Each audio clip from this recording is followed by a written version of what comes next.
Jesus voltou para o lado oeste do lago e muitas pessoas foram se encontrar com ele na praia. Um homem chamado Jairo, chefe da sinagoga, foi e se jogou aos pés de Jesus, pedindo com muita insistência: a minha filha está morrendo, venha comigo e ponha as mãos sobre ela para que sare e viva. E Jesus foi com ele, e uma grande multidão foi junto e o apertava de todos os lados. Vejamos aqui, irmãos, essa história linda e maravilhosa. Pego a parte, digo linda e maravilhosa, porque nos serve de testemunho para acrescentar na nossa fé.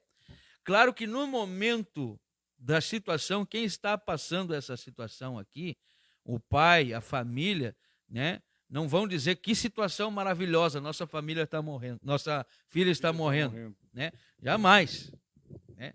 Mas as coisas acontecem dessa maneira, né? Às vezes nós vivemos situações embaraçosas, difíceis, e no momento é de chorar, mas depois que passa, a gente consegue sorrir lembrando. Então, essa história, eu digo linda e maravilhosa por isso. Porque houve um milagre nesta família. Houve um milagre nesta pessoa. E este milagre aconteceu para a glória de Deus. E hoje, até hoje, ela existe, essa história existe, ela foi real, e ela chega até a nossa vida, ela chega até nós através do entendimento, através das Escrituras Sagradas, para acrescentar a nossa fé em quem? Deus. Em Deus, em Cristo Jesus, que foi o autor deste milagre. Então vamos ver o que aconteceu. Um homem chamado Jairo, chefe da sinagoga, chefe da sinagoga. Quer dizer, ocupava uma posição de liderança. Às vezes todo mundo é chefe de alguma coisa, né? Tem gente que, até quem é morador de rua é chefe de alguma coisa. Às vezes chefia um cachorrinho que está do lado dele ali, é chefe. Né? Mas existem diferentes chefias, diferentes posições. Assim como havia aquele centurião que foi clamar até Jesus que o seu soldado fosse curado. Centurião era um homem que comandava 100 soldados, né? Mas esse homem, chefe da sinagoga, ele precisou ir buscar em uma fonte. Que fonte que ele foi buscar? Nós estamos falando desta fonte, fonte de luz, a fonte da água viva, né? O grande eu sou, o alfa e o ômega, o princípio e o fim. Esta fonte é a qual nós estamos aqui confessando, porque esta fonte, nós bebemos dela. E quando nós bebemos dessa fonte, começa a sair de nós rios de quê? Água. De águas o quê? Mortas? Não, vivas. Hã? Rios de águas vivas. Estão entendendo, irmãos?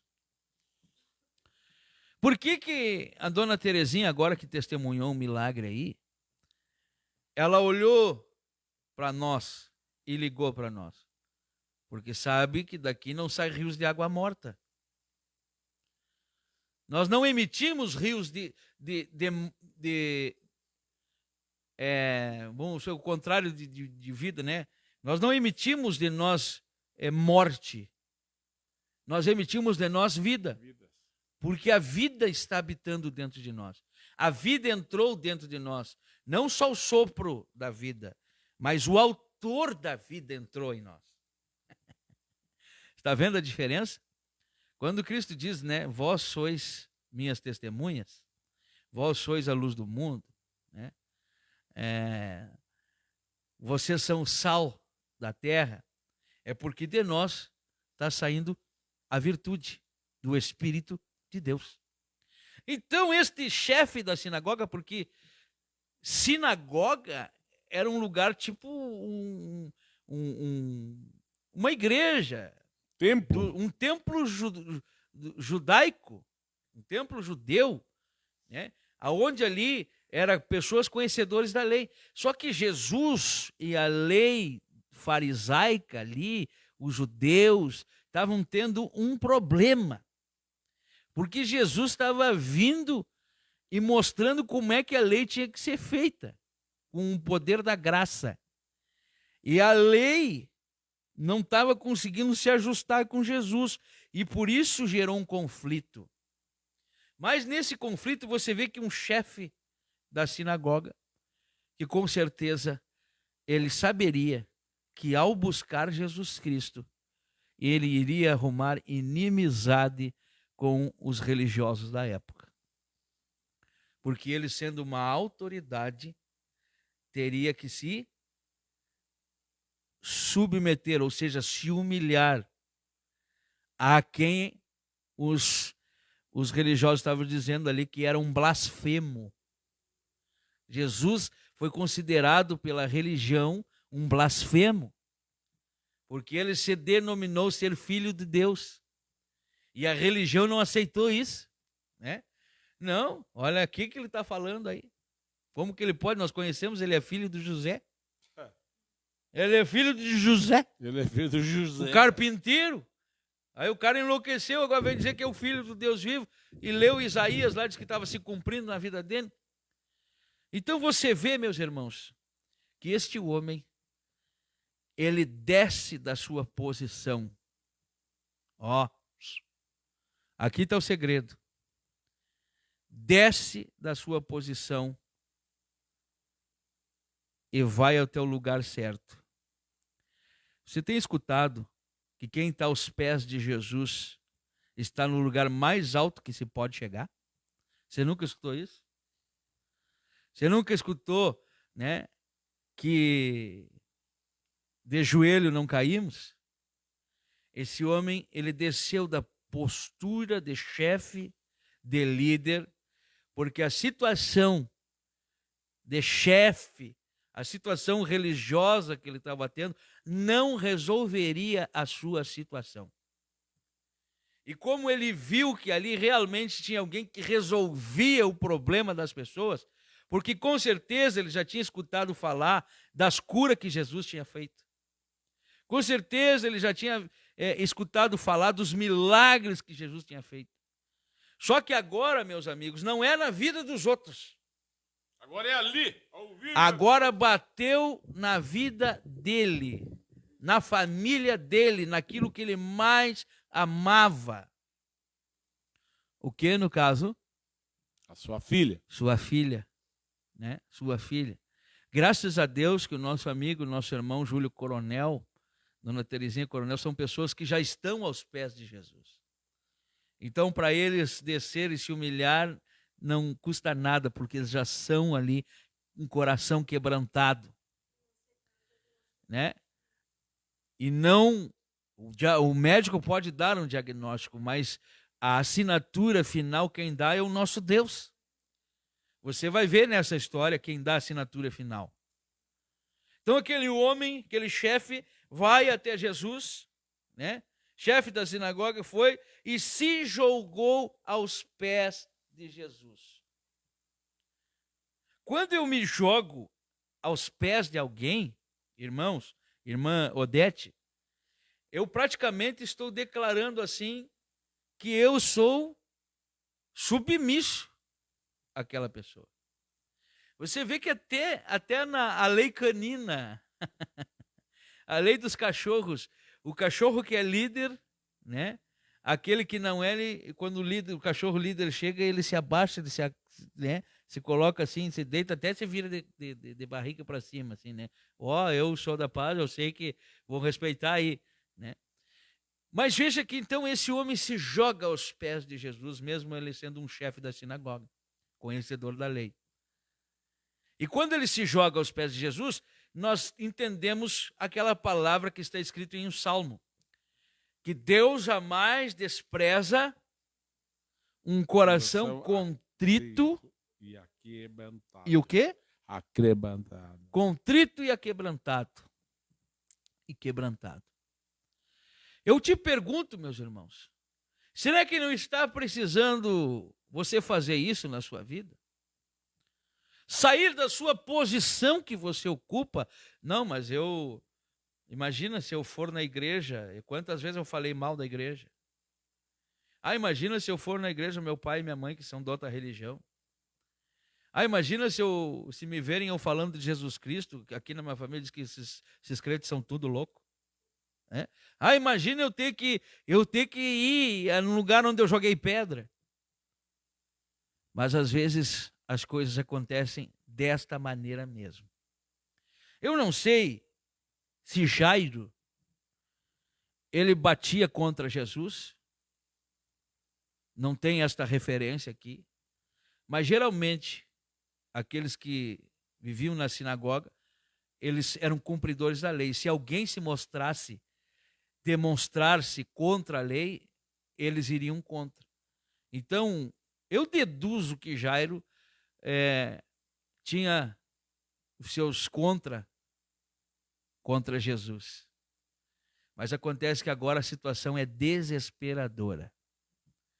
A situação agora é de vida ou morte. Então Jairo vai aos pés de Jesus. Ali ele se quebra. Se quebrando. Ali ele se quebra.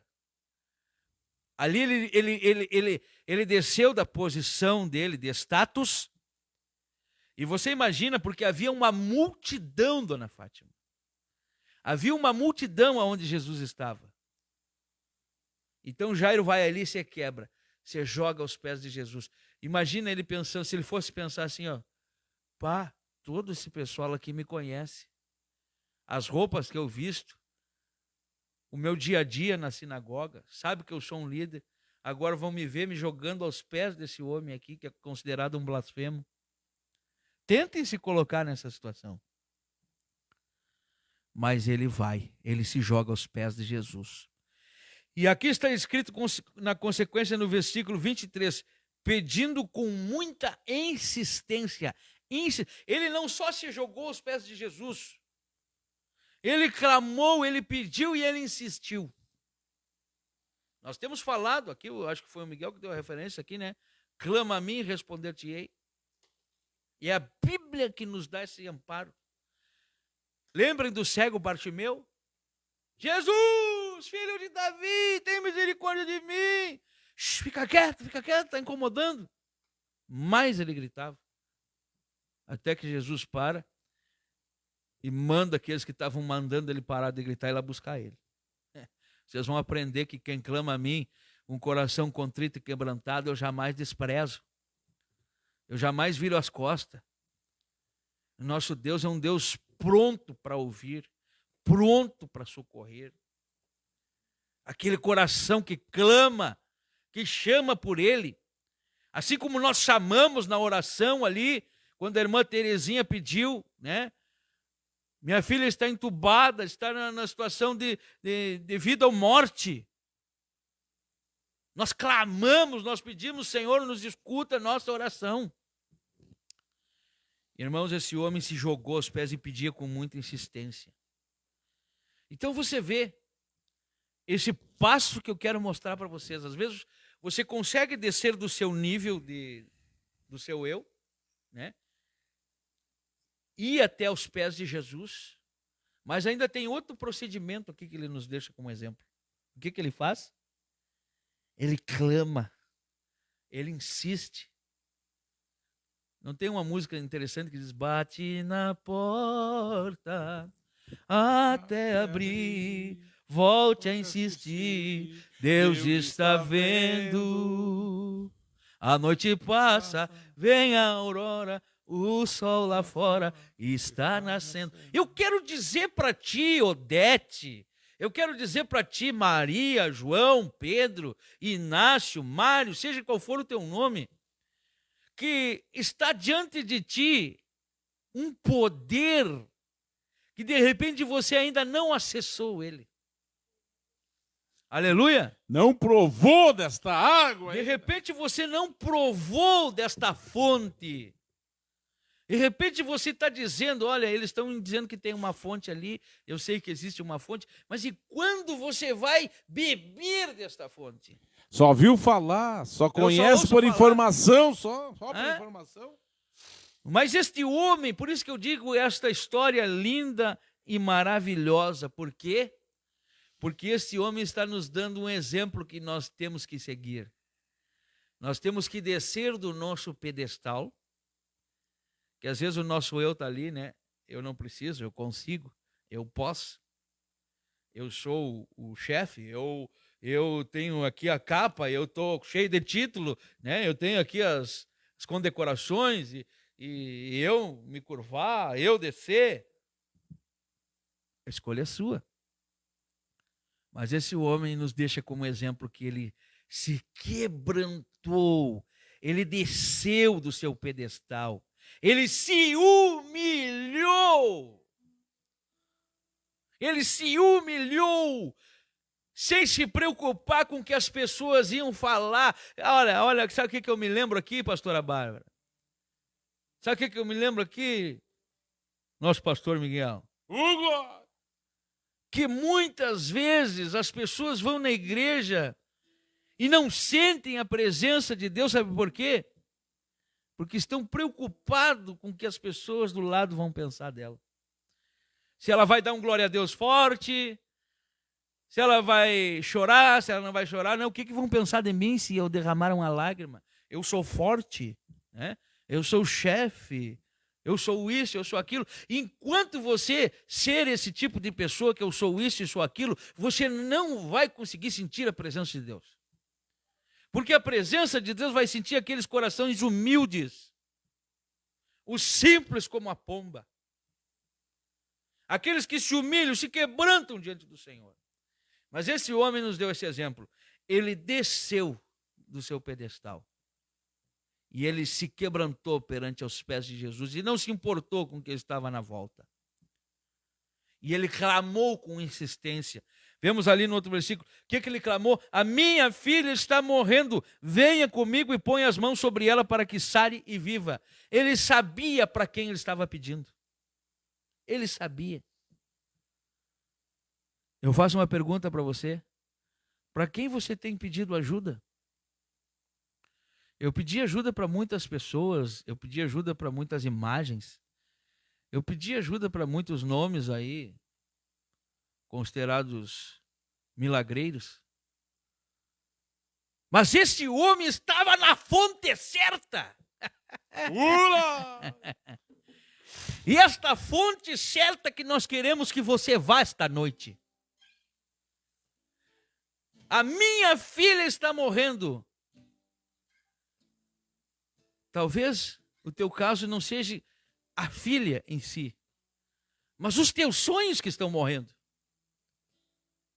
Os teus sonhos que o inimigo conseguiu apagar, conseguiu fazer com que tu perdesse a esperança. Aquela irmã ali acabou de colocar, estou ouvindo o testemunho da irmã ali, chorei e estou desanimada. Quem sabe o inimigo conseguiu apagar o teu ânimo com relação às coisas de Deus. Mas a palavra de vitória está sendo jogada para a tua vida hoje. Se você abrir o teu coração, você vai deixar essa palavra entrar. E ela vai crescer e virar uma semente produtiva na tua vida. Esse homem, versículo 24. E Jesus foi com ele, e uma grande multidão foi junto e o apertava de todos os lados. Aquela multidão que apertava Jesus quando Jesus foi com aquele homem, estavam preocupadas com a filha dele? Hein, Miguel? Tá vendo que tem uma multidão, às vezes, que cerca a gente, mas não estão nem aí para ti? Nem aí, né? Cada um quer saber dos seus problemas. Uns vão de curioso, outros É? para ver o que vai acontecer, né? Veja comigo agora, meus irmãos, o desfecho dessa história. Quem está comigo aí, dê glória a Deus, por favor. Vamos pular para o versículo 35. Jesus ainda estava falando quando chegaram alguns empregados da casa de Jairo e disseram: da onde vieram essas pessoas? Da casa do Jairo. da casa do seu Jairo. Você é mais educado, né? Da casa do seu Jairo. E olha o que eles dizem. Seu Jairo, a menina já morreu.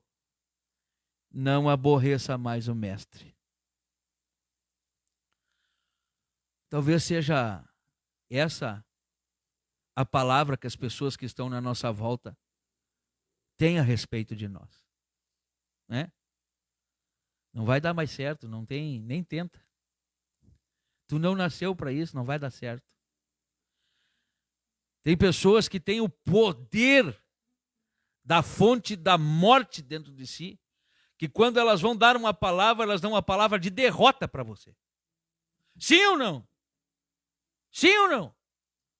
Mas nós estamos dando uma palavra de vitória.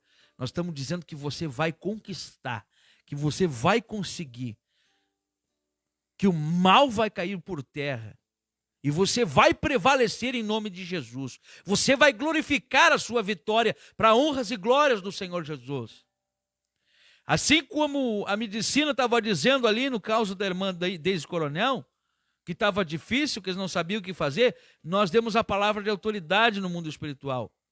Nosso Deus é o Deus de cura, de restauração e de milagres e maravilhas. O Espírito do Senhor está nesta live, meu irmão. O Espírito do Senhor está tocando na tua vida aí, por isso que você está sentindo o peito aquecer, você está sentindo aí o corpo arrepiar. Sabe por quê? Porque o Espírito pode estar aqui, pode estar aí ao mesmo tempo. Então aqueles que vieram dar a notícia, que vinham lá da casa, que estavam lá no meio da situação, vieram entregar a notícia de morte. Versículo 36.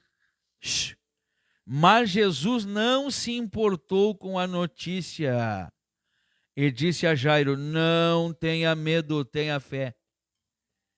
Por que Jesus não se importou com a notícia, irmã Fátima? Porque ele tem o poder. Porque ele sabia que tudo aquilo ia ser para a glória do Senhor nosso Deus. Porque ele sabia que ele tinha o domínio da situação. Sabe por que eu estou falando isso para vocês, meus irmãos? Porque nós temos que nos relembrar que nós servimos um Deus vivo e verdadeiro, que é o dono da prata e do ouro, que é o dono da vida. Ele tem o poder de dar e de tirar a vida. Esse é o Deus que nós servimos. Então, olha aqui, versículo 36, Jesus não se importou com a notícia e disse para o Jairo: Jairo, já que tu foi me buscar, quem está entendendo aí, irmãos? Já que tu foi me buscar, já que tu desceu do teu pedestal, já que tu se humilhou perante as pessoas e te jogou aqui aos meus pés, já que tu clamou, me insistiu que eu viesse aqui na tua casa, e agora estão dizendo que a menina morreu, Jairo, olha para mim, eu sou o autor da vida. Eu estava lá em Gênesis 1:26 com meu pai. Façamos o homem à nossa imagem e semelhança. E eu sei como é que funcionam as coisas. Olha para mim, não tenha medo, não fica com medo, porque eu estou contigo. Não tenha medo, pois eu estou convosco. Eu estou dizendo para ti, Odete, eu estou dizendo para vocês que estão acompanhando a live, Berenice, Cleonice, Altevir, não temas, o Deus Todo-Poderoso está com você, assim como Ele está conosco aqui. Essa autoridade não é minha, essa autoridade vem do alto. Ele chama Jairo para o lodinho aqui, ó. Você imagina, te põe no lugar de Jairo, fazer tudo aquilo, quando está conseguindo fazer com que Jesus vá à direção da casa dele, vem os de lá e dizem: não dá mais, não tem mais jeito, terminou. Como é que fica o coração de um pai? Como é que fica, Miguel, no coração de um pai? Não tem explicação. Se dilacera, se arrebenta. Mas acontece que quem estava ali era quem resolvia a situação. Então Jesus chega e diz: não temas, creia somente. Vamos ler o versículo 37? Vamos ler o que diz aqui. Jesus deixou que fossem com ele Pedro e os irmãos Tiago e João, e ninguém mais. Agora me chama a atenção, hoje se nós passar ali, está um pouquinho adiantado que ele é se nós passar 5 minutinhos, me perdoem. Agora me chama a atenção, por que Jesus não deixa ninguém mais ir junto? Porque eles sabiam que iam só atrapalhar. Iam só atrapalhar. Eu só fazer peso ali. Né? Gideão teve que vencer a guerra com 300 homens. Por quê? E Deus teve que mostrar para ele, não adianta ter uma montoeira de gente aí que vai só atrapalhar. Né? Uma pessoa que sabe onde vai, vale por mais de 100 que não sabe para onde vão.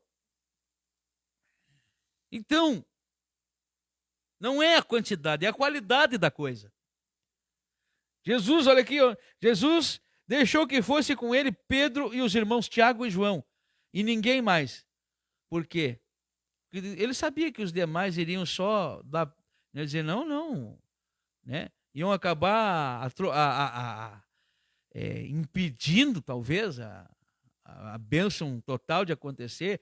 De repente pensando, não vai dar certo, a menina já morreu, nós estamos vendo, ela está morta. E aquela murmuração que não serve para nada, só atrapalha, né? Versículo 38, quando entraram na casa de Jairo, Jesus entrou ali e encontrou ali uma confusão geral. Confusão. Na confusão ninguém se encontra, irmãos. No meio da confusão, todo mundo está perdido, fica igual cego em tiroteio, não sabe para que lado vão. Agora você imagina, todo mundo gritando, chorando, esperando, porque a menina tinha morrido. Mas Jesus, lembrem daquela viúva de Naim, né, que vem vindo uma turma ali enterrando, chorando, e vem vindo Jesus e seus discípulos cantando e glorificando. E aí, quando se encontra, o que acontece? Vida! Tem que a vida aparecer. A morte tem que dar lugar para a vida. Né? Então, encontra aquela confusão com todos chorando alto e gritando. E então ele disse, por que tanto choro e tanta confusão? Parece até que Jesus é insensível, né? É claro que se morre uma pessoa querida, ainda mais uma menina, que era o sonho da casa, haveria confusão, haveria choro, haveria expressão de dor. E ele disse, por que tanto choro e tanta confusão? A menina não morreu, está dormindo. Agora imaginem a pessoa, o familiar, aquele escutar essa notícia. Fica com duas coisas. Pois, mas eu estou vendo a menina morta, agora ele está dizendo que não está morta. E agora, meu Deus? E agora o que façamos? Versículo 40, então eles começaram a caçoar dele. Mas Jesus mandou que todos saíssem e junto com os 3 discípulos e os pais da menina, entrou num quarto onde ela estava, pegou-a pela mão e disse, Talita cumi, que isso quer dizer, menina, eu digo que você levante-se. O que começaram a fazer com Jesus ali? A turma que estava ali gritando, chorando alto? Caçoar. O que é caçoar, Miguel? Debochar. Debochar. Com certeza dizer, pô, nós estamos aqui há tempo e vimos que a menina morreu, agora chega esse nazareno, né? E vem dizer que a menina está dormindo. Com certeza é louco, né?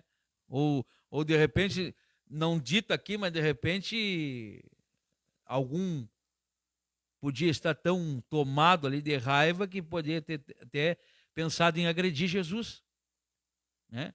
É que esse louco vem fazer aqui, vem dar esperança para a família que essa menina está morta. E falamos no início da live sobre esperança, né? É verdade. Jesus entra no quarto. O que o quarto nos revela o que é? Lugar de intimidade. Jesus entra no lugar de intimidade e disse, Talita cumi, quer dizer, menina, eu digo a você, levante-se. No mesmo instante, a menina que tinha 12 anos levantou-se e começou a andar. Imagina agora a imagem, tentem visualizar esta imagem. A menina levantando e andando. E o povo em alvoroço, o povo que estava em confusão, se deparar com esta situação.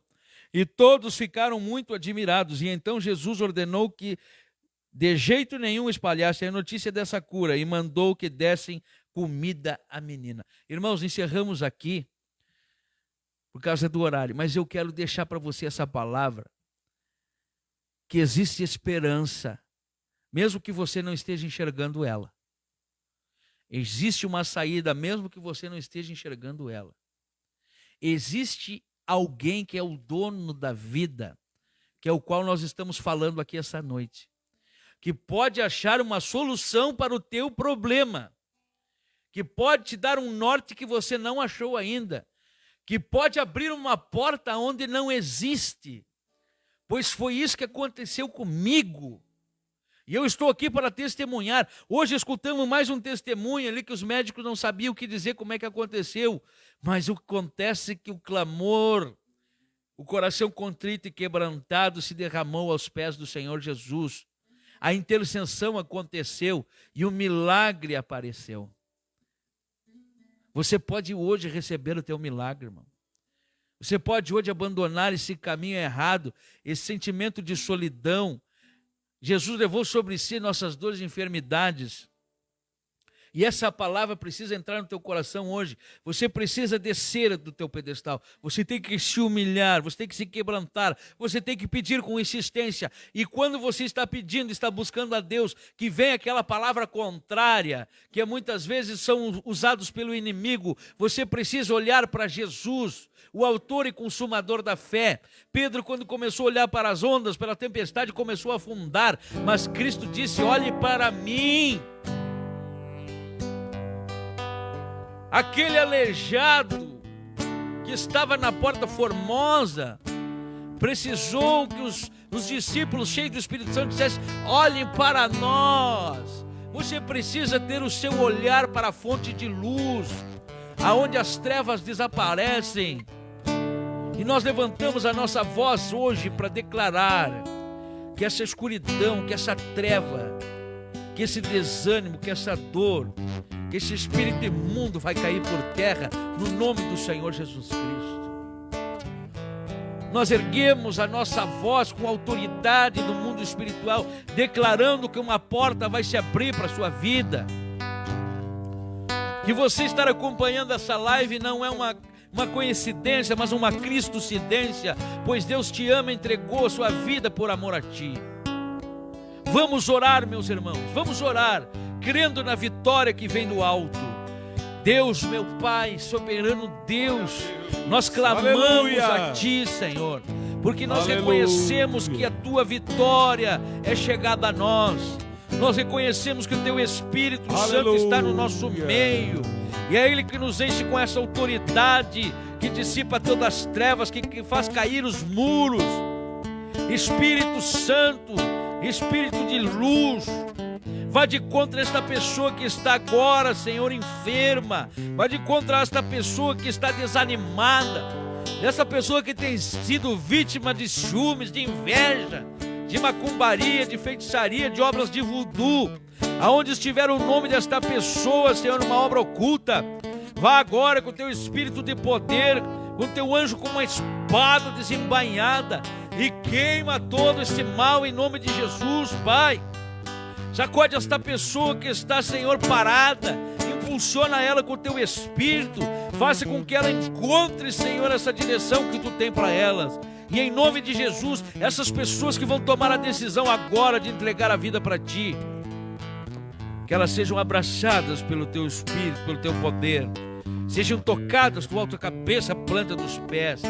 E aqueles que estão se reconciliando nesse momento, que estão tomando a decisão de seguir contigo, de te abraçar, de agarrar nas tuas mãos, segura nas mãos de Deus, meu irmão, porque Deus tem muita coisa para fazer por ti ainda, tem muito sonho a ser realizado. O teu sonho ainda não morreu, e o Espírito Santo está renovando as tuas forças nesta noite. Você que crê, diga amém. Graças a Deus, e assim seja. Glorifique o nome do Senhor aí na tua vida, pois Ele é contigo, meu irmão. Ele é contigo. Amém? Quando nós cuidamos das coisas de Deus, Deus cuida das nossas coisas. Mais uma vez. quando nós cuidamos das coisas de Deus, Deus cuida das nossas coisas. Obrigado a todos que estão acompanhando na live. Obrigado aos amigos e irmãos que estão acompanhando pela rádio também. Rádio Culto Campeiro e Rádio Família mas eu Esperança. vou dar a volta por cima.